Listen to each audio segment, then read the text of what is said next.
Nosso Senhor Jesus nos prometeu uma vida abundante. E a abundância das experiências, do cumprimento das promessas, dos milagres, fariam da nossa vida nessa terra uma vida extraordinária, uma vida diferente de tudo aquilo que nós poderíamos experimentar longe da presença desse Deus. E é sobre isso que Deus tem tratado conosco nesse tempo. Uma vida extraordinária. E nessa manhã o que eu quero trazer ao seu coração, e o tema dessa mensagem, é que uma vida extraordinária, ela é uma vida profética. E quando eu falo uma vida profética, não é a vida de um profeta, mas é o estilo de vida. O Deus Todo-Poderoso liberou sobre nós como igreja ministérios, a maneira que nós nos movemos, a maneira que nós agimos.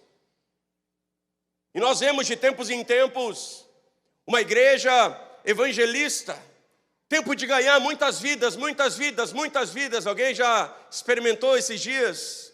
Como por exemplo a nossa campanha, 40 dias de fé e milagres. Muitas e muitas e muitas famílias são salvas. Vivemos como igreja um tempo de ensino, onde o Senhor nos instrui, nos ensina princípios, nos dá alicerce. Vivemos como igreja momentos pastorais, momentos de cuidar, de amar, de apacentar o povo do Deus Todo-Poderoso. Vivemos como igreja tempos apostólicos, onde igrejas são abertas, onde cidades que nós não estávamos agora recebem uma igreja embaixada. Mas eu quero falar ao seu coração hoje sobre uma igreja profética, porque a Bíblia nos ensina no livro de Malaquias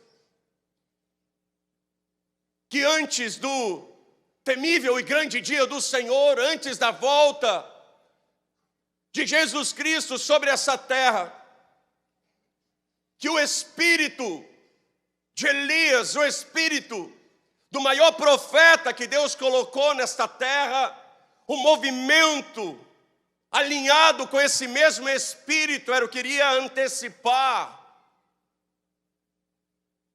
a volta de Jesus Cristo nessa terra. E são dias que Deus precisa tratar conosco sobre ter uma vida profética. E em relação a isso, eu quero ministrar ao seu coração sobre o primeiro profeta que Deus levantou nessa terra. Quero ler um texto ao seu coração, livro de Gênesis, capítulo 20, versículo 1.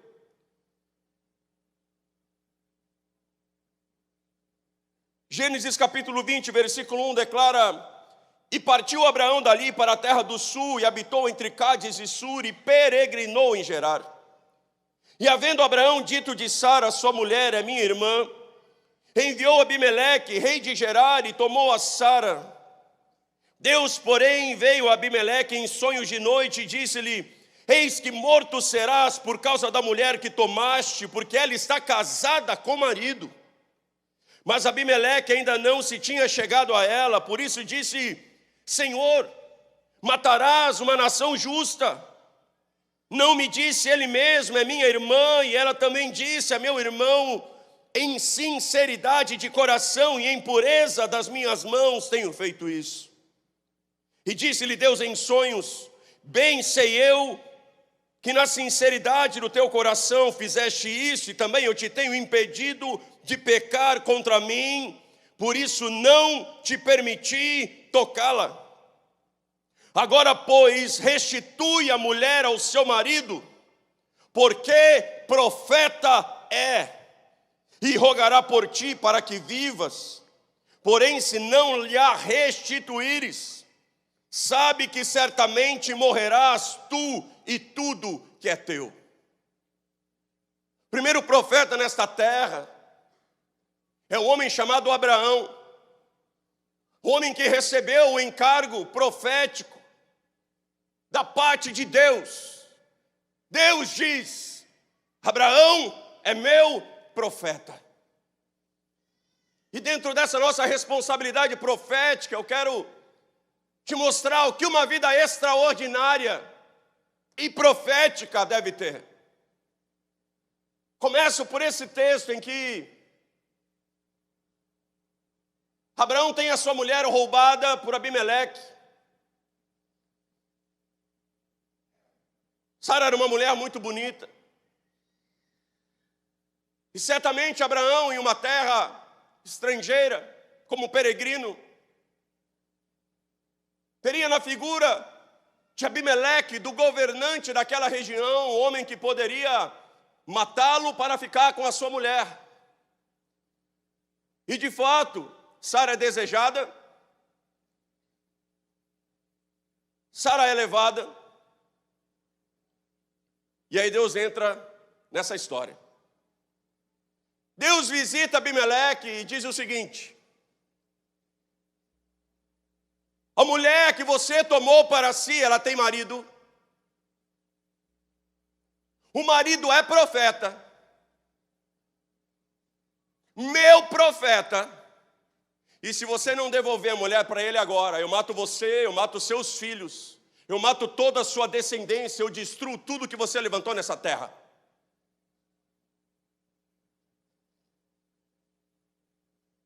Primeira coisa que eu aprendo, querido, com uma vida profética, com uma vida extraordinária,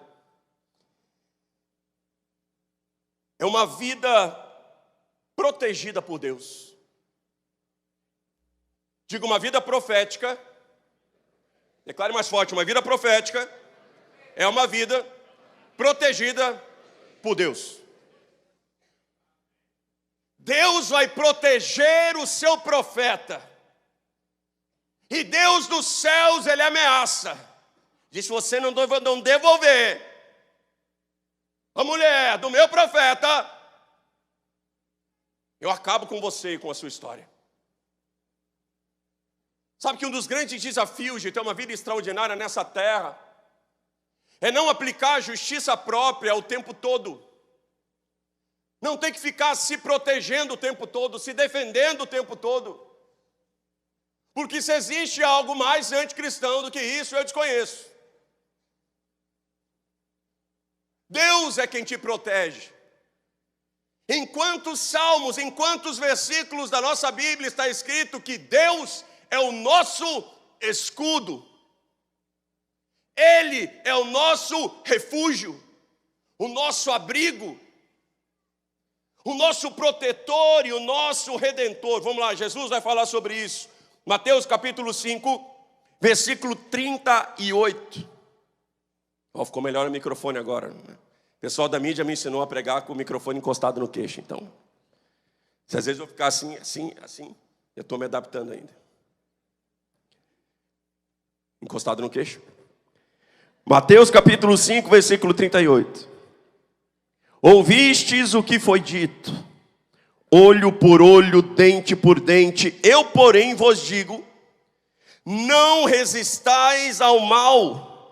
Mas se alguém te bater na face direita, oferece também a outra. E ao que pleitear contigo e tirar-te a túnica, larga-lhe também a capa. E qualquer que te obrigar a caminhar 1 milha, vai com ele 2. Dá a quem te pedir. Não se desvies daquele que quiser tomar emprestado de ti. Eu vou dizer, a gente como igreja ouve pouco sobre isso. Quantos estão dispostos a apanhar de um lado do rosto e dar o outro? Quantos estão dispostos a roubar a minha carteira? Você esqueceu o iPhone? Chave do carro está no outro bolso. Espera aí, ladrão. E mesmo aqueles que entendem isso, às vezes tentam espiritualizar como Pedro. E Pedro diz, Senhor, talvez 7 vezes por dia eu devo liberar perdão, e aí eu vou ser um homem santo. E Jesus disse, não, Pedro.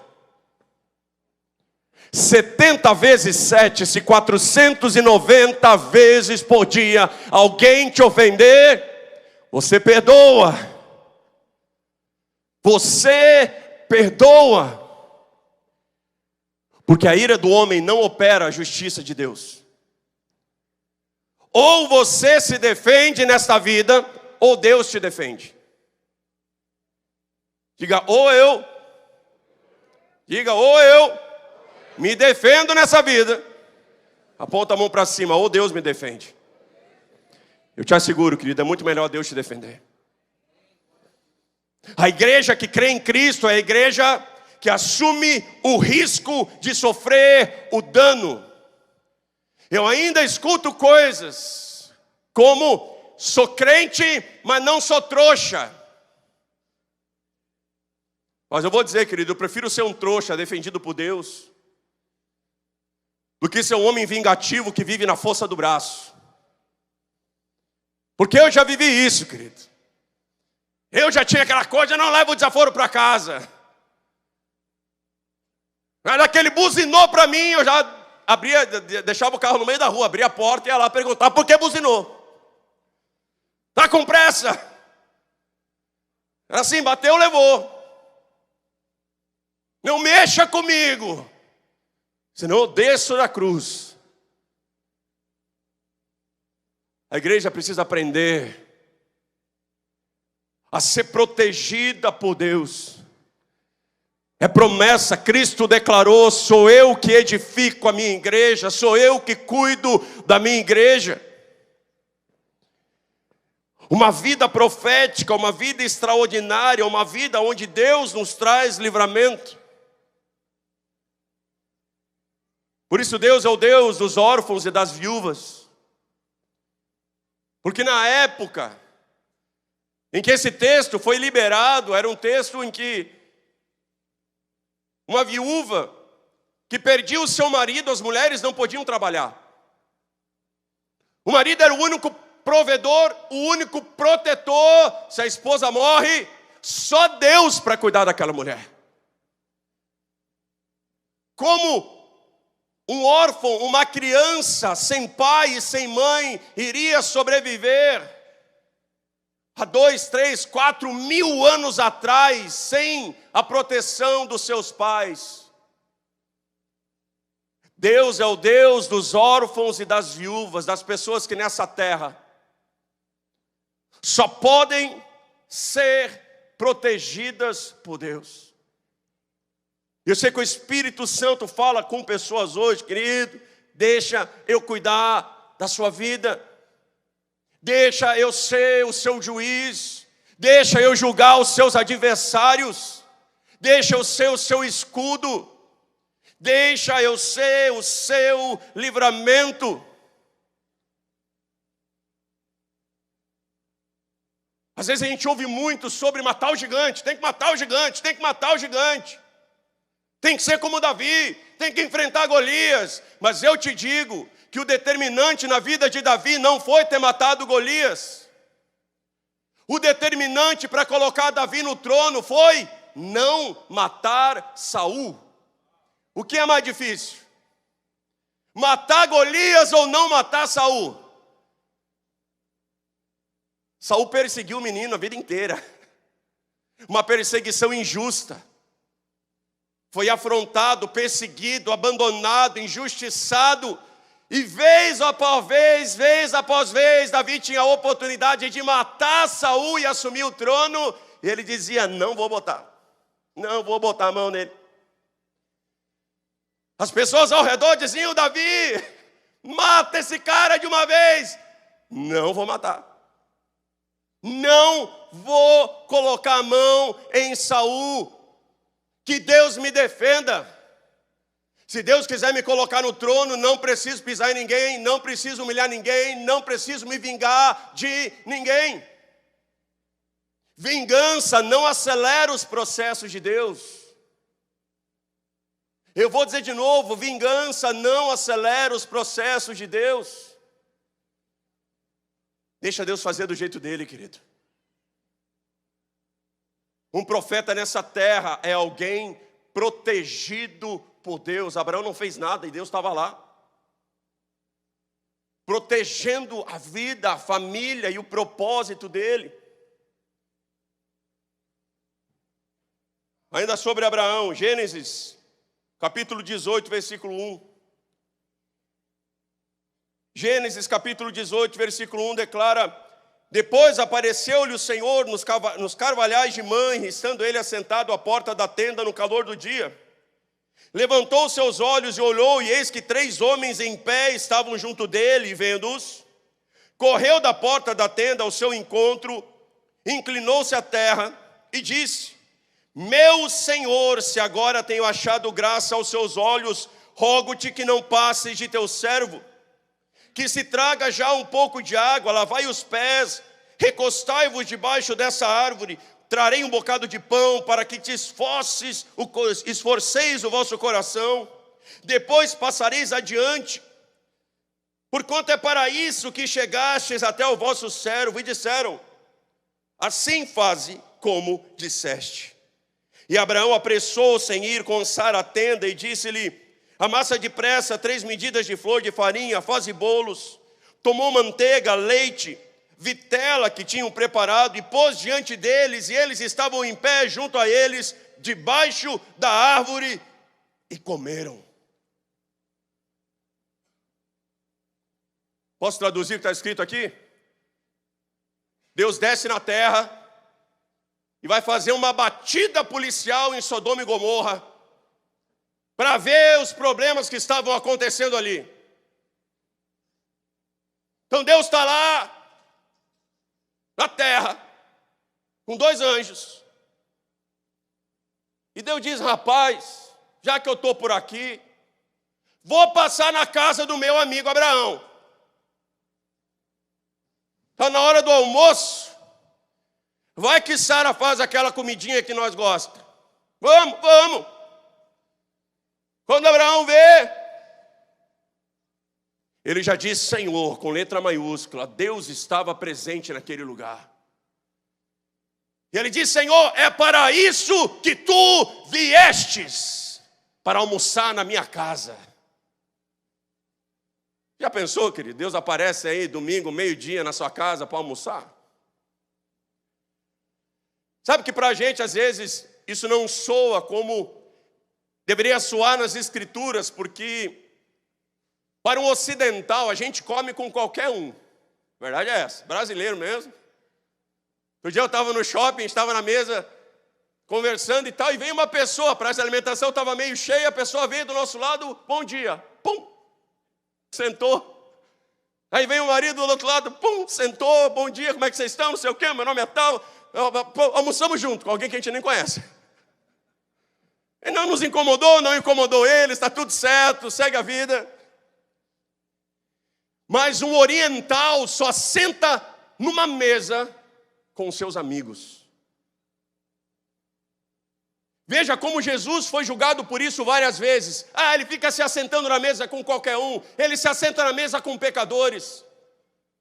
Um oriental nunca se assenta em uma mesa qualquer, porque quando ele se assenta em uma mesa, ele está dizendo: você é meu amigo. E é exatamente isso que as Escrituras dizem em relação a Abraão. Tiago capítulo 2, versículo 23, declara que Abraão foi chamado amigo de Deus. E é a segunda coisa que eu aprendo com uma vida extraordinária, uma vida profética. Ela é uma vida revelada por Deus. Mas Deus revela as suas coisas, os seus planos, os seus propósitos e as suas vontades apenas para os seus amigos. Por isso essa casa foi sentenciada há 2000 anos atrás como uma casa de oração, como um lugar de relacionamento com Deus. Posso falar disso sobre qualquer outro profeta que está nas Escrituras. Posso falar sobre Moisés. Êxodo 33, 11. E falava o Senhor a Moisés face a face, como qualquer amigo fala com seu amigo. Uma igreja profética é uma igreja amiga de Deus. E essa intimidade traz revelação. Porque tudo aquilo que Deus realiza nessa terra, Ele conta para alguém. Diga, tudo aquilo que Deus faz nessa terra, Ele conta para alguém. Revelação não é algo para pessoas especiais. Deus não tem favoritos, não há acepção de pessoas. Revelação nesta vida sobre aquilo que está acontecendo e aquilo que está por vir não é para favoritos, é para íntimos de Deus.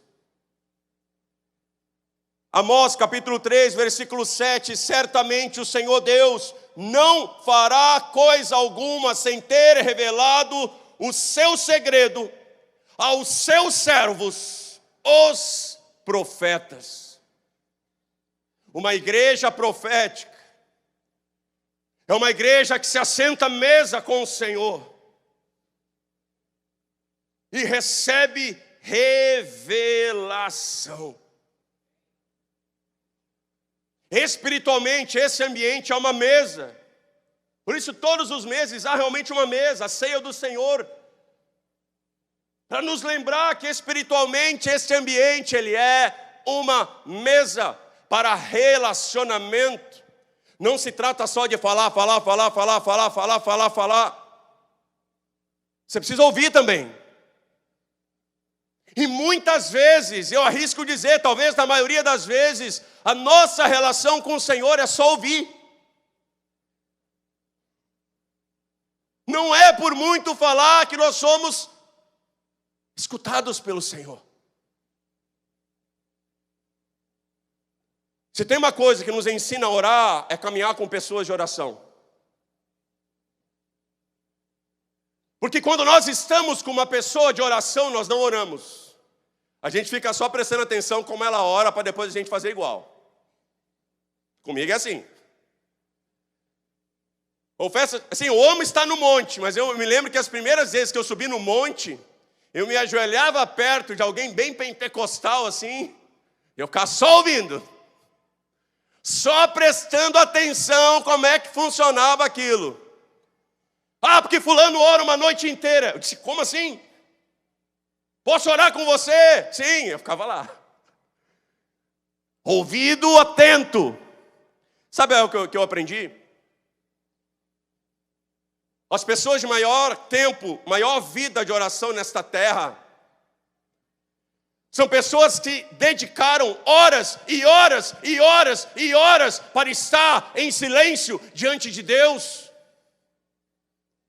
Aí a pessoa se levanta depois de um tempão e diz, tá bom Deus, eu vou te obedecer. Eu vou te obedecer, Senhor. Que seja feita a sua vontade. Assim Jesus ora muito tempo naquele jardim. E ele se levanta para dizer que seja feita a sua vontade. Às vezes o que nos falta é ouvidos para ouvir a voz do nosso Senhor. A advertência de Cristo é: quem tem ouvidos para ouvir, ouça aquilo que Deus está falando. Deus deseja revelar coisas ao seu coração e isso vai te dar uma vida extraordinária. Eu vou dizer, querido, a maior parte das experiências sobrenaturais que eu tive não tiveram relação com aquilo que eu disse para Deus, mas tiveram relação com aquilo que Deus me disse. Já ganhei dinheiro na bolsa de valores, sem entender nada de bolsa, mas só porque Deus falou, compre ações naquela empresa. Uma vez eu fiz um propósito com Deus. Eu vou dizer, querido, 99% daquilo que a gente ouve na igreja é: não adianta você pedir trabalho para Deus se você não entrega currículo. Sim ou não? Mas existe um tempo que se chama primeiro amor. E algo, quando eu me converti, ficou no meu coração. Deus não precisa do meu currículo. Ele não é Deus? Eu disse, Deus, então tá bom, se o Senhor existe, eu não vou facilitar as coisas, não. Sem currículo. Eu vou me ajoelhar aqui do lado da minha cama e eu só levanto quando o Senhor me entregar um trabalho. E assim eu fiz. Não é para você fazer isso, tá? Estou te contando a minha experiência, você tem que viver, Jesus. Isso era algo que estava no meu coração. Eu dobrei meu joelho, eu fiquei. Passaram horas, passou um dia, passaram dias, passaram semanas.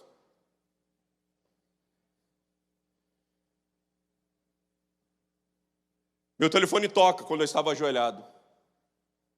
E era uma pessoa me chamando para uma entrevista de emprego. O lugar onde eu mais prosperei profissionalmente nessa terra. Quando eu cheguei lá, a pessoa não tinha o meu currículo. Ela nem sabia de onde tinha vindo parar o meu telefone ali. Ela só sabia que o que eu sabia fazer era exatamente o que ela precisava. A remuneração era exatamente o que eu precisava e ficou tudo certo. Quando nós temos intimidade com Deus, o nosso coração diante dEle, a Bíblia diz, é transparente, Ele vê tudo. Mas Ele permite que nós também venhamos a ver o que está no coração dEle. Nesse texto, é o texto em que Deus diz: eu vou contar para Abraão o que eu vou fazer em Sodoma e Gomorra. E Deus diz para Abraão o que ele vai fazer. E aí Abraão entra naquele embate pelos seus sobrinhos, se existem justos naquela cidade. Mas Abraão, ele se torna participante daquilo que Deus está fazendo por revelação. Há uma bênção bíblica, e eu considero uma das bênçãos mais especiais, a bênção da antecipação. Uma igreja profética sabe das coisas antes que elas aconteçam. E a minha Bíblia, ela diz assim: as coisas acontecem primeiro no invisível, depois no invisível. Primeiro no mundo espiritual, depois no mundo natural. E Deus tem prazer em colocar o futuro nas mãos da sua igreja. Mas isso é para aqueles que desejam dedicar tempo para o Senhor. Esse mesmo texto que diz que Moisés falava com Deus como um amigo fala com um amigo, diz que toda a congregação de Israel ficava olhando.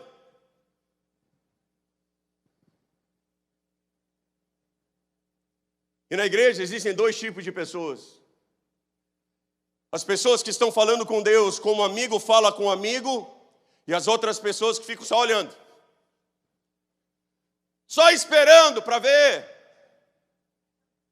se vai vir uma revelação, se vai vir uma novidade, se vai vir algo novo, se aquela pessoa experimentou algo diante do Senhor. Deus está aqui essa manhã e Ele deseja te revelar coisas.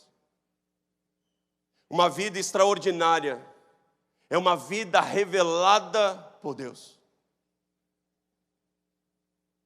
E eu encerro com isso, querido.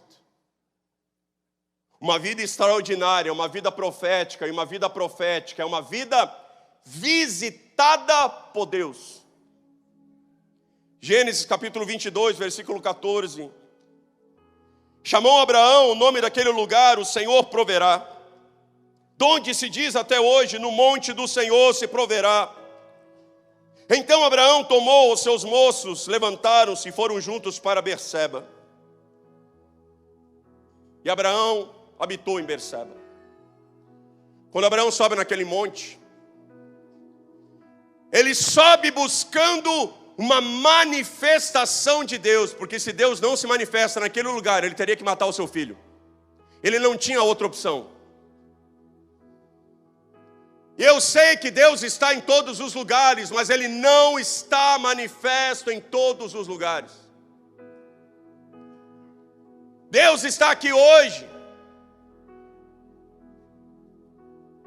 Mas será que Ele está nos visitando hoje? Deuteronômio 12, versículo 5 diz: mas o lugar que o Senhor vosso Deus escolheu de todas as vossas tribos, para ali pôr o seu nome, buscareis esse lugar para a sua habitação, e neste lugar vivereis. Existem lugares que Deus escolheu para colocar o seu nome como lugar de visitação. Havia muitas moitas nessa terra. Deus visita Moisés naquela sarça ardente. Haviam muitos terraços em Jerusalém, em Atos 2, Deus desce naquele cenáculo. Como Deus escolheu aquele jardim para descer e falar com Adão. Como Deus disse, Moisés, eu quero te visitar. Existem muitos montes nessa terra, mas eu quero te visitar no Monte Sinai. Fugir da presença de Deus é fugir do lugar da visitação. João Batista é a voz do que clama no deserto. Ele não é a voz que clama no deserto. Havia uma voz no deserto. João Batista foi chamado para ser pastor e ministro de uma sinagoga. Mas ele diz, a voz de Deus não está aqui, a voz de Deus está no deserto. Ele vai para o deserto atraído por essa voz. Porque nem sempre a visitação da parte de Deus está no lugar que a gente quer. Eu vou orar a Deus no caminho do meu trabalho. Faça, querido. Mas talvez Deus esteja na sua madrugada. Eu vou vir só na quinta. Às vezes Deus quer falar com você no domingo. Eu vou vir só no domingo, Deus está no GR. Eu vou vir no GR, Deus está na escola de princípios. Aonde Deus está, eu não sei. Mas eu sei que uma igreja profética é uma igreja que está em busca da visitação de Deus. Uma igreja que não para enquanto não vê a manifestação de Deus acontecer. Abraão não tinha outra opção e por isso ele declara, é no monte do Senhor que ele proverá. Era naquele lugar, ele sabia que se não estivesse naquele lugar, a visitação da parte de Deus não iria acontecer. E a visitação, ela pode ser subjetiva.